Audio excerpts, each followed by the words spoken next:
দেখো এখানে কি লেখছে, একটি চিড়িয়াখানায় গতকাল 2754 জন দর্শনার্থী এসেছিল।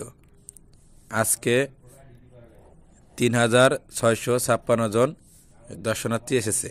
2 দিনে চিড়িয়াখানায় মোট কতজন দর্শনার্থী এসেছে? তাহলে এর আমরা কি করব, যেখানে কি বলছে মোট জানতে চাইছে, যখন কোনো সংখ্যা মোট জানতে চাইবো তখন আমরা কি করব, যোগ করব। তাহলে গতকাল কতজন আছে এবং আজকে কতজন আছে, এই সংখ্যা আমরা কি করব, যোগ করব। কীভাবে লিখবো দেখো, আমরা লিখব গতকাল দর্শনার্থী এসেছিল 2754 জন, আজকে দর্শনার্থী এসেছে 3656 জন। এবার আমরা কীভাবে যোগ করব, তাহলে দেখো আমরা যোগ কীভাবে করবো, ডান দিক থেকে অবস্থান দিক থেকে। তাহলে এখানে 4 আর 6 যোগ করলে কত হয়, 6, 7, 8, 9, 10। যখন কোনো সংখ্যায় যোগ করার সময় 2 সংখ্যায়, তখন আমরা কী করবো, হাতে থাকবে 10-এর ডানে কত 0, আমরা 0 লিখবো এবং 1 হাতে থাকবে। এই 5 আর 5 কত 10, আর হাতের আগে কত 11, 11 কত হবে 1 হাতে থাকবে।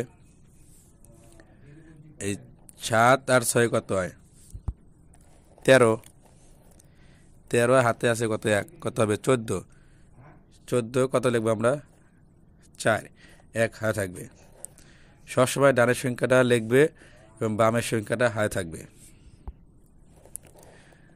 এবার দেখো এই 2 আর 3 কত 5, 5 আর হাতে কত 1, 6।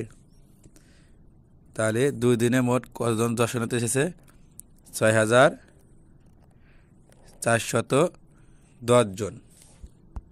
তাহলে মোট দর্শনার্থী এসেছে 6410 জন। প্রিয় ভিউয়ার্স, তৃতীয় শ্রেণীর অঙ্ক বিষয়ে ধারাবাহিক ভিডিও পেতে আমাদের চ্যানেলটিকে সাবস্ক্রাইব করে রাখুন এবং আপনার মূল্যবান মতামত কমেন্টের মাধ্যমে জানিয়ে দিন। ধন্যবাদ।